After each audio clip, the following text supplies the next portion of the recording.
Estimados estudiantes, tengan ustedes un buen día. Vamos a entrar a la semana 6, al desarrollo de las actividades por esta semana. Solamente nos faltan 2 para concluir el módulo. Y en esta oportunidad vamos a indagar, investigar un poco lo que respecta al mercado y posicionamiento, ¿no? A la segmentación de mercado, a la mezcla de la mercadotecnia, pero para ello debemos conocer los principios básicos de lo que esté relacionado a la administración. Dentro de ello, vamos a conocer 3 áreas fundamentales, lo que respecta a las teorías del origen de la administración como un tema libre, como un tema de apoyo para poder conocer parte de las actividades que venimos desarrollando. Muy bien, vamos a iniciar con nuestras actividades de la semana número 6. Vamos a continuar con ello. Muy bien, vamos a tocar esta oportunidad adelantándonos ya con lo que respecta a la historia de la administración. Para poder entender la administración, se debe conocer la perspectiva de la historia de su disciplina, los hechos acerca de lo que ha pasado en situaciones similares anteriores y relacionarlas con otras experiencias y otros conocimientos actuales. Es por eso la importancia de conocer la historia y origen de la administración. La administración aparece desde que el hombre comienza a trabajar en sociedad. El surgimiento de la administración es un acontecimiento de primera importancia en la historia social y en pocos casos, si los hay, una primera importancia o una institución básicamente nueva ha surgido tan rápido como es la administración, desde principios del siglo. Pocas veces en la historia de la humanidad una institución se ha manifestado indispensable con tanta rapidez. La administración, que es el órgano específico encargado de hacer que los recursos sean productivos, esto es con la responsabilidad de organizar el desarrollo económico. Refleja además el espíritu esencial de la era moderna. Es en realidad indispensable y esto explica por qué una vez creada creció con tanta rapidez. El ser humano es social por naturaleza, por ello tiende a organizarse y cooperar con sus semejantes.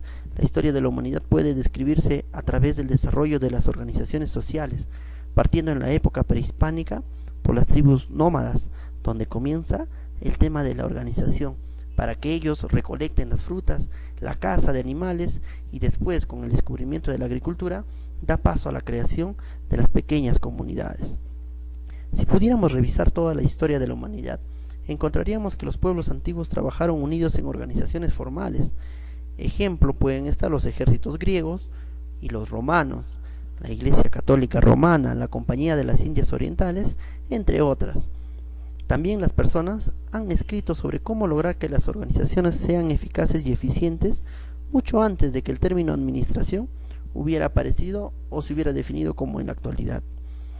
Las sociedades se han ido transformando, ya que durante siglos se caracterizaron por poseer formas predominantes agrarias, donde la familia, los grupos informales y las pequeñas comunidades eran importantes. Posteriormente, estas se transformaron en otras de tipo industrial, impulsadas por la revolución industrial y caracterizadas por el surgimiento y desarrollo de las grandes organizaciones y centros industriales. El cuerpo sistemático de conocimiento sobre la administración se inicia en plena revolución industrial en el siglo XIX, cuando surgieron las grandes empresas que requerían de nuevas formas de organización y prácticas administrativas. La empresa industrial a gran escala era algo nuevo en esa sociedad. Nosotros vemos, ¿no?, por ejemplo, a los venecianos 1300 años después de Cristo, la Edad Media con el feudalismo. Cabe resaltar que la administración ha existido desde el principio de los tiempos, como en China, Grecia y Egipto, entre otras naciones que destacaron por sus aportes a la administración. Dicha administración no se encontraba tan definida como hoy se observa, con una estructura, departamentalización y organización como las que se reflejan en las compañías del presente. Con el transcurso de la historia han habido grandes pensadores: Shaw, Weber, Sócrates, Platón, Aristóteles, Pericles, Fayol, Taylor, entre otros, que han contribuido a cimentar una base para la administración y que posteriormente se mejoraron dichos puntos de vista hasta llegar a que unas prácticas laborales diferentes a las concebidas en un principio. Vemos ahora en adelante, vamos a tocar el tema de los principios de Fayol, una de las personas claves de lo que es el tema de la administración. Principios de Henry Fayol. Henry Fayol nació en Estambul en 1841. falleció en París en 1925. Él es ingeniero y teórico en el tema de la administración de empresas. Nació en el seno de una familia burguesa. Henry Fayol se graduó como ingeniero civil de minas en el año de 1860 y se desempeñó con el mismo cargo de ingeniero en un importante grupo minero y metalúrgico, en una sociedad anónima Cometry for Chambal. Él habla de la revolución agrícola. Él también menciona el tema de la revolución artesanal.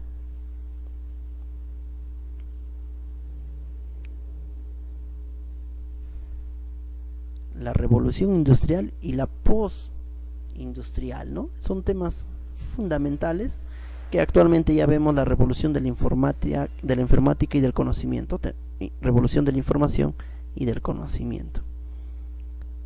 Él sustenta esta revolución surge principalmente cuando el internet llega a la vida cotidiana de las personas, la tecnología, los TICs, ¿no?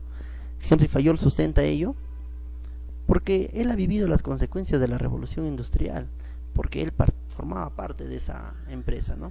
Se le consideraba como el padre de la administración. Ya lo mencionábamos, él ingresó a trabajar a una empresa metalúrgica en el cual se desenvolvió, ¿no? Donde desarrolló todos los conocimientos adquiridos como profesional.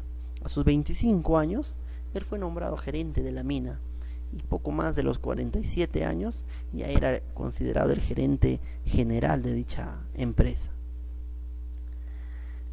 que en su momento tenía una etapa muy difícil por el tema de la revolución industrial, y para mejorar la calidad de la administración él utilizó 14 principios, los 14 principios del management. Uno de ellos principal es la división del trabajo. No debemos olvidarnos que la especialización permite que el individuo acumule experiencia y mejore continuamente sus habilidades para que él pueda lograr mayor productividad dentro de la empresa. El tema de la autoridad es básico porque es el derecho a dictar órdenes juntas con las cuales debe ir equilibrada la responsabilidad de cada función encomendada. Hablamos de disciplina, de reglamentos internos. Los miembros de una organización tienen que respetar las reglas y convenios que gobiernan la empresa. Eso tiene que ser clave y fundamental. La unidad de dirección no debe declinar. Las operaciones que tienen un mismo objetivo deben ser dirigidas por una sola persona o un solo gerente con un solo plan. La unidad de mando es indispensable, donde cada trabajador debe tener solamente un jefe para que no exista conflicto de línea de trabajo. Vamos al tema de la subordinación, que es cualquier empresa. El interés de los empleados no debe tener prelación por los intereses de la organización como un todo. No deben afectar esos dos factores, ¿no? Y el tema de la remuneración, que es la compensación por el trabajo, que debe ser equitativa para los empleados como para los patronos, para evitar la famosa plusvalía. La centralización de recursos es la utilización del 100% de las facultades de los empleados, dándole autoridad suficiente para que puedan realizar sus trabajos o sus oficios. La jerarquía, cuando hablamos de ello, hablamos de un organigrama, del orden de rangos, donde encabeza la gerencia y así sucesivamente, ¿no? El orden es fundamental dentro de esta esencia. Los materiales y las personas deben estar en el lugar adecuado y en el momento adecuado. No debe haber ese quiebre, ¿no? Y el tema de la equidad, los administradores deben ser amistosos y equitativos con sus subalternos. Ese es un término muy antiguo ya, ¿no? Actualmente todos somos empleados. El tema de la estabilidad laboral, una alta tasa de rotación de personal no es conveniente para el eficiente funcionamiento de una organización, porque capacitar a cada rato es muy difícil. El tema de la iniciativa, eso es también dar ese espacio, esa libertad para que los trabajadores puedan concebir y llevar a cabo sus planes, cometiendo errores por supuesto, pero eso ayuda a la voluntad, ¿no? El espíritu de trabajo en grupo, promover el espíritu de equipo para la organización tenga un sentido de unidad. Eso es. Muy bien, ahora nos toca tocar el tema de la teoría estructuralista. Al final de la década de 1950, la teoría de las relaciones humanas entró en decadencia. La teoría estructuralista significa un desdoblamiento de la teoría de la burocracia y una ligera aproximación a la teoría de las relaciones humanas. Representa una visión crítica de la organización formal. Los orígenes. La oposición que surgió entre la teoría tradicional y la teoría de las relaciones humanas hizo necesaria una posición más amplia y comprensiva que integrase los aspectos considerados por una y omitidos por la otra y viceversa. La influencia del estructuralismo en las ciencias sociales y repercusiones en el estudio de las organizaciones. El estructuralismo tuvo fuerte influencia en la filosofía, en la psicología, en la antropología, en las ciencias matemáticas, entre otras. En la teoría administrativa, los estructuralistas se concentran en las organizaciones sociales, variando entre el estructuralismo fenomenológico y el dialéctico. El estructuralismo está enfocado hacia el todo y para la relación de las partes en la constitución del todo, la totalidad, la interdependencia de las partes y el hecho de que todo es más grande que la sencilla suma de sus partes son las características básicas del estructuralismo. Mencionan tres: la estructura formal, el análisis de los objetivos, y se concentra en su estructura interna y la interacción con otras organizaciones. Los orígenes de la teoría estructuralista en la administración fueron los siguientes. El estructuralismo se preocupó exclusivamente por las estructuras e ignoró otros modos de comprender la realidad. El estructuralismo es un método analítico y comparativo que estudia los elementos o fenómenos en relación con una totalidad, destacando el valor de su posición. Los autores estructuralistas buscan interrelacionar las organizaciones con su ambiente externo, que es la sociedad organizacional, caracterizada por la interdependencia de las organizaciones. Vamos a encontrar a principales representantes, entre ellos el representante de la dialéctica es Carlos Marx, quien asegura que la estructura se compone de partes que a lo largo del desarrollo del todo se descubren, se diferencian y de una forma dialéctica ganan autonomía unas sobre otras, manteniendo la integración y la totalidad sin hacer suma o reunión sobre ellas, sino por reciprocidad instruida entre ellas.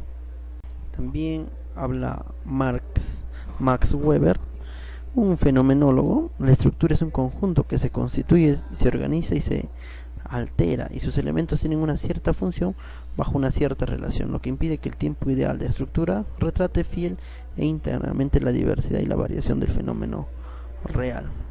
James Thomson este notable autor se ha despegado casi por completo de las particulares orientaciones que estaban en boga en aquel momento.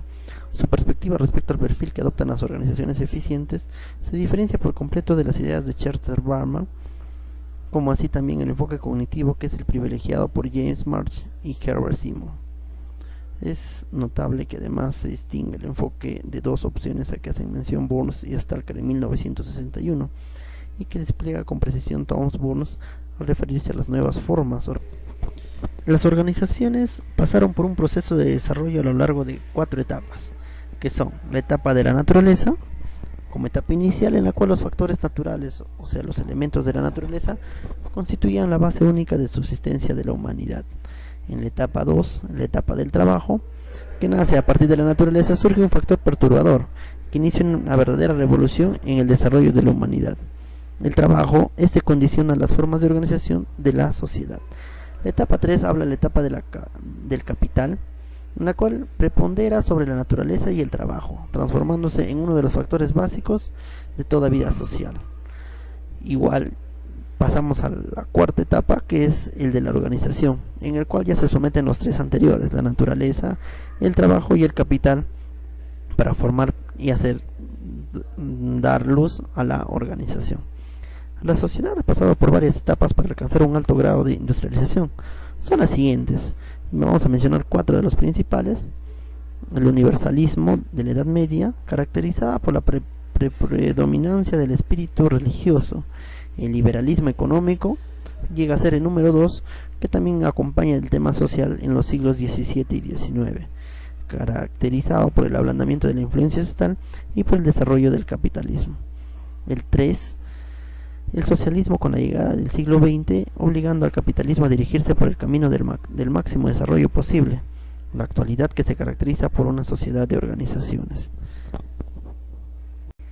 Muy bien, vamos a tocar el tema ahora de la teoría de sistemas. Orígenes de la teoría de sistemas.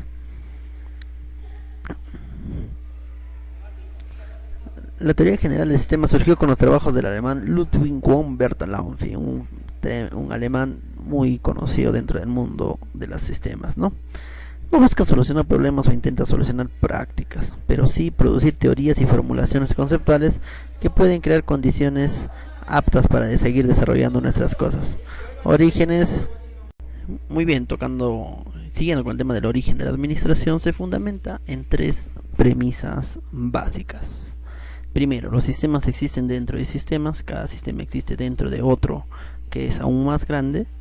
Segundo, los sistemas son abiertos, es consecuencia del anterior. Cada sistema que se examine, excepto el menor o mayor, recibe y descarga algo en los otros sistemas. O sea, todo funciona mediante un entrelazado, ¿no? No hay ninguna forma desintegrada de trabajar. Y como tercero, las funciones de un sistema dependen de su estructura. Para los sistemas biológicos y mecánicos esta afirmación es intuitiva, o sea, se habla ya de percepción. La teoría de sistemas, así también, hay muchos conceptos que debemos conocer. Por ejemplo, el sistema es un todo organizado y complejo, un conjunto o combinación de cosas o partes que forman un todo complejo o unitario. Es un conjunto de objetos unidos por alguna forma de dependencia. Miramos el gráfico. De igual modo vamos a encontrar las características de los sistemas. Tiene un propósito, que todo sistema, como también tiene relaciones, definen una distribución que trata siempre de alcanzar un objetivo. Ese es un propósito, ¿no? Tratar de alcanzar su objetivo. Todo sistema tiene una siguiente característica también, que es la homeostasia. Es el equilibrio dinámico entre las partes del sistema, al fin de alcanzar el equilibrio interno con los cambios externos que también están en el entorno, ¿no? Esa es la homeostasia.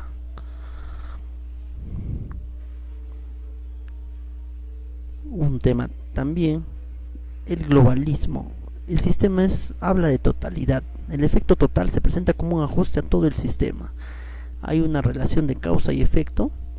Derivan de 2 fenómenos, ¿no? La entropía y la homeostasia. La entropía internamente y la homeostasia con el exterior.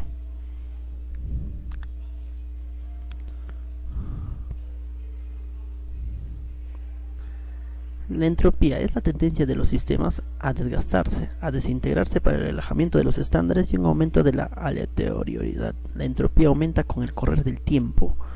Si aumenta la información, disminuye la entropía, pues la información es la base de la configuración y del orden. De aquí nace la negentropía, o sea, la información como medio o instrumento de ordenación del sistema. Eso es fundamental, no hay que olvidarnos de esos conceptos que estamos mencionando. Las características del sistema tienen un siguiente punto, que es los tipos de sistemas que podemos encontrar. En cuanto a su constitución, pueden ser físicos o abstractos. Vamos a ver, por ejemplo, los físicos o concretos, los que son tangibles, ¿no? Los equipos, las maquinarias, objetos y cosas reales. Por ejemplo, todo lo que es hardware, como lo conocemos dentro del mundo de los sistemas. Y los sistemas abstractos están compuestos por planes, hipótesis e ideas. Muchas veces solo existen en el pensamiento de las personas. Es decir, es el software, ¿no? Ya, hardware y software. Hardware lo tangible y software lo que no es tangible.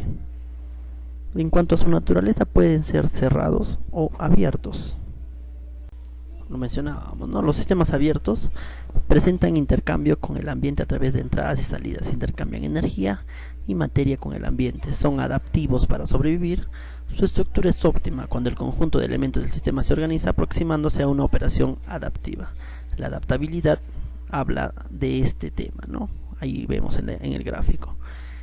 Y cuando en el caso puedan ser cerrados, no presentan intercambio con el medio ambiente que los rodea. Son herméticos, o sea, totalmente que no tiene influencia del medio ambiente. Se aplica el término a los sistemas completamente estructurados, donde los elementos y relaciones se combinan de una manera peculiar y rígida, produciendo una salida invariable.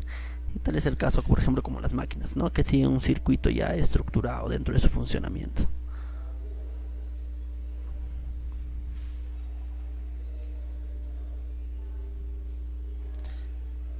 Siguiendo con el tema de tipos de sistemas, existen parámetros de los sistemas. Hay requisito también conocer esto. Hablamos de entrada, de salidas de recursos, entradas y salidas de recursos mediante un proceso. Ustedes saben, esa es la famosa retroalimentación, ¿no? Y vemos en el gráfico cómo es que funcionan estos sistemas. No va a haber ningún punto de quiebre al interior de este gráfico para que pueda funcionar como sistema. Un sistema abierto es influenciado por el medio ambiente e influye sobre él, alcanzando un equilibrio dinámico en ese sentido. Esa es una característica de un sistema abierto. La categoría más importante de los sistemas abiertos son los sistemas vivos. El ser humano, por ejemplo, ¿no? Tenemos células, las plantas, las organizaciones como sociedad, la familia. Los sistemas cerrados son las máquinas, el reloj, el termostato, algo ya estructurado, como decíamos, que funciona mediante un sistema ya, ¿no? El sistema abierto interactúa constantemente con el ambiente, y el sistema abierto puede cambiar, adaptarse al ambiente y hasta reproducirse bajo ciertas condiciones ambientales. Y hemos mencionado los ejemplos de cada uno de ellos. Para mostrarles una pequeña tesis sobre la teoría de la burocracia. Hablando ahora de la teoría de la burocracia administrativa, aquí ya todo se hace más tedioso, más armado, ¿no? Max Weber en sus escritos dice que la experiencia tiende a demostrar universalmente que el tipo de organización administrativa puramente burocrático, es decir, la variedad monográfica. Muy bien, ahora en esta oportunidad vamos a tocar el tema de la teoría de la burocracia administrativa. Max Weber en sus escritos dice, ¿no? La experiencia tiende a demostrar universalmente que el tipo de organización administrativa puramente burocrático, es decir, la variedad monográfica de burocracia, es desde un punto de vista técnico capaz de lograr el grado más alto de eficiencia, y en este sentido es el medio formal más racional que se conoce para lograr un control efectivo sobre los seres humanos.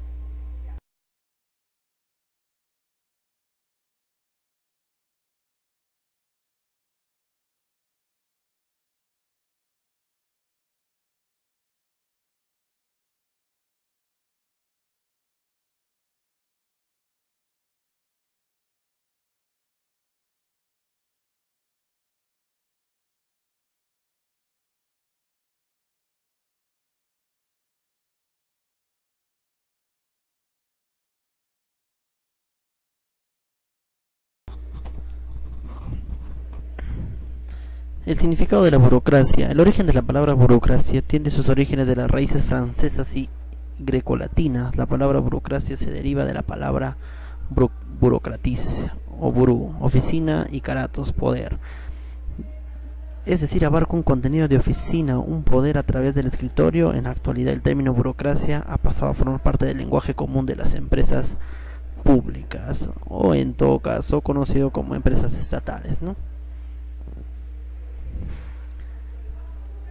Los orígenes de la burocracia se remonta en los siguientes aspectos, que son los de relevancia y quizás los más importantes en el mundo de la estructura de la organización de empresas, de la dificultad y la sensibilidad de la teoría clásica y de la teoría de las relaciones humanas, que son complejas entre sí, además de ser contradictorias.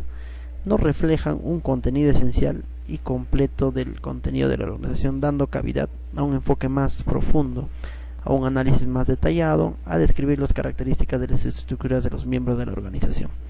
Se descubrió la necesidad de encontrar un eje a seguir que capte las variables inmensas en los procesos y las características generales de los miembros integrantes, que sirviera no solo a la fábrica, sino también a todas las formas de organización humana.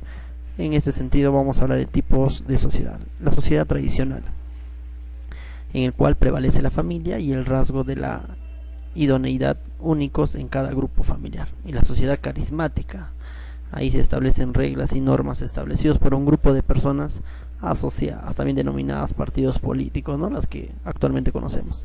Y una sociedad legal ya está basado netamente en un tema de estructura, donde hay subordinados, donde hablamos de eficiencia, donde hay autoridad, donde hay poder de autoridad, donde se han creado dos niveles, el mandatario y el otro el ejecutorio, ¿no? El nivel ejecutor y el nivel de la patronal, podría decirse de esa manera. la sociedad tradicional prevalece la familia y el rasgo de la idoneidad. La autoridad tradicional. En este tipo de autoridad se ejecutan las órdenes por la justificación de que siempre las cosas se realizan así. Se evidencia este tipo de poder con la familia, en la que la autoridad es el padre de la familia, y el tipo de autoridad tradicional y conservador, ¿no? Ya habíamos hablado de ese tema, la autoridad racional o burocrática. La obediencia de los subordinados en este tipo de autoridad es ejecutada según las normas y reglas previamente establecidas. El concepto de autoridad está basado en un conjunto de leyes y normas establecidas por los gobernantes, que ya llegan a ser los gobernadores, y una falta de ellas aumenta las debidas sanciones, ¿no? Y vamos a conociendo las 6 tipos de autoridad.